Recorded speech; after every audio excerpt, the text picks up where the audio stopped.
What's going on, guys? It's Intense Bullshit, and we're back with another video. In this video, we're going to be discussing the game against the Sixers, and just how we got completely exposed by Embiid.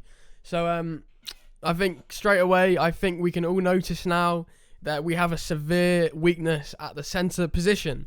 Okay, this is very clear. I mean, if you look closely at Wendell Carter Jr., you can see that he's just a power forward with a centre kind of a body shape. It looks like he's been forced to play centre since he was young. I mean, I can see why he's been put at centre, but clearly he just can't play like a decent enough defence to hang with, some of the best centres in the NBA. Now, that's not to say that people can guard Embiid. I don't think many people can, but what many centres can do is stop him from getting 50 points, okay? I think if Vucevic or Sabonis was guarding Embiid that night, he probably would have had 30 or 35 points. But with Wendell Carter Jr., he's just not good enough to, just not tall enough and not strong enough to play decent enough defense to, not stop him from playing well, but to, do as much as you can to prevent him from scoring, He is an MVP candidate, admittedly. Like, he's a very good player, but that doesn't mean that we can let him score 50 points, okay? But again, it's not just Wendell Carter Jr.'s fault. I think Coby White had a terrible game again. Just terrible shot selection. Just terribly played. I thought Zach LaVine going 9 for 28 just isn't good enough either. I think Matisse Thybulle really fucked him up.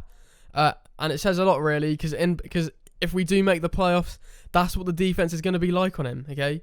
There are loads of good defenders in the Eastern Conference, and he's got to play a lot better than that, okay? If he wants to make the playoffs and lead this team, he's got to not get locked down by a fucking second-year player. I think Satoransky played well at point guard, and I don't see why we don't start him at point guard. Okay, here are the two things that we should do with Coby White. We either trade him in a package for Lonzo Ball, or Satoransky starts and Coby White comes off the bench. I don't think Coby White's a point guard, okay?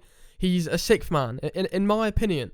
But anyway, enough of the game last night. In terms of the game tonight, we're playing the Kings in about 3.5 hours.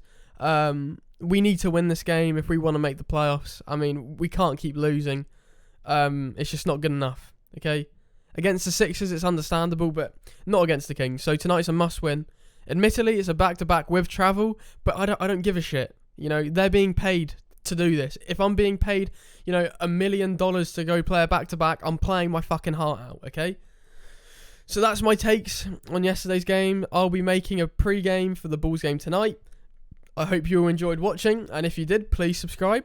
And, yeah, cool. Thanks for watching, guys. See you later. Peace.